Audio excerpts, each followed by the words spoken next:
All right, much better. Hi, everybody. My name is Rick Rosen. I wear a number of hats here at the Norton School. I am a faculty member. Originally in the retail area, I happen to now be a faculty member in financial planning. I'm the program chair for the financial planning program, and I'm also the interim director of the Take Charge America Institute. So as you can imagine, I spend my day talking about money. And it's not a bad thing, unless, of course, you have a week like you've had this week in the stock market. And everybody wants to talk about it. But that's not why we're here today. Let me tell you two quick stories, and then I will explain why I would like to have us set up a center for financial independence. A couple of years ago, actually probably more about 4 years ago, I had the luxury of putting together a course called Money, Consumers, and the Family. The course had been around, and it had not really been done that well, so we changed the format of it. We made it a traditional class. Tori Ligon, who was just up here, is now taking and spearheading that course. And we now teach 2 sections every semester of 150 students. We could teach more if, in fact, we had the time and the effort of maybe not overdoing our professors. But 2 instances in those courses. We have a class assignment called the latte factor.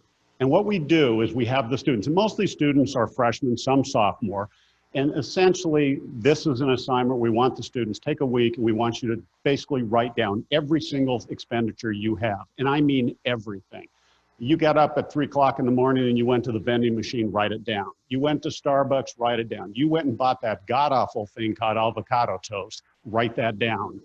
Every expense for a week. And then what you do is you take that and we'll pull out the non-discretionary expenses. You've got to pay your rent. You've got to go ahead and pay your tuition, your bills, that type of thing. But all that other stuff, let's talk about that. We'll add it up. We'll multiply it times 52. So we have a week worth of your expenses. We'll multiply that by 25. So you now have an idea of 25 years worth of expenses of things you wasted your money on. And then we will discount that back and bring it into present value. When we show students that, they essentially throw up in the middle of our classroom. And I remember I had a young man actually sitting where Laura is sitting right now, and he had a little bit of a heartache when he looked at his.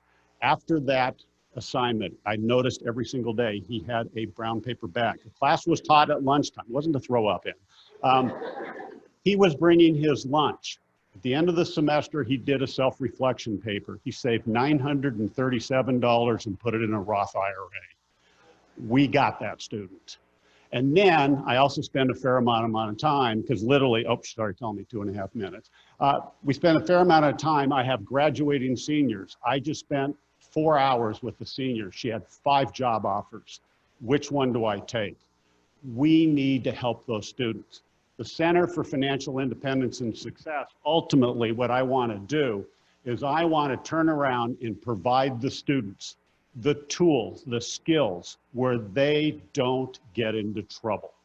And if you think we're going to talk about getting into trouble, did you know 44% of Americans right now cannot pay for a $400 emergency expense? 43% of students are not paying their student loans right now because they do not have an income coming from a good job to take care of it. And 38% of American households right now have credit card debt of $16,400. That does not even take into account the percentage of Americans who are currently getting ready to retire who do not have any retirement savings. They're going to rely on Social Security, $1,500 a month. That's $18,000 a year. You're at poverty level. We need to change that, and we need to change it starting with our freshman students. Tori was up here with a fabulous idea, and if we can get the financial planning going at the family level, we can start to change that. And the idea of putting this center together literally comes, in a sense, our mission is to give them the tools. We will make this a student-oriented center. We will train the students who will work in workshops with the kids around the campuses. Ultimately, they will take that home. It will basically ripple through their families, ripple through the community. This is important for us to stop what's going on. And if you think we had a problem, here comes my time limit. If you think we had a problem, think of the amount of wealth we just lost in the last week. $4.5 trillion. It'll come back, but will it come back fast enough? So what I want everybody to finish up with, we want to go ahead and take a center of student independence. I want to take Tori's program and Tori's idea, and I want to go ahead and put the research part of it in for family financial issues and financial planning, the research.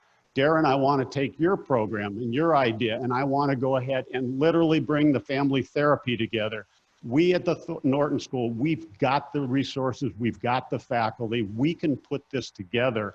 And if we don't do it, we shouldn't be the Norton School of Family and Consumer Sciences. Thank you.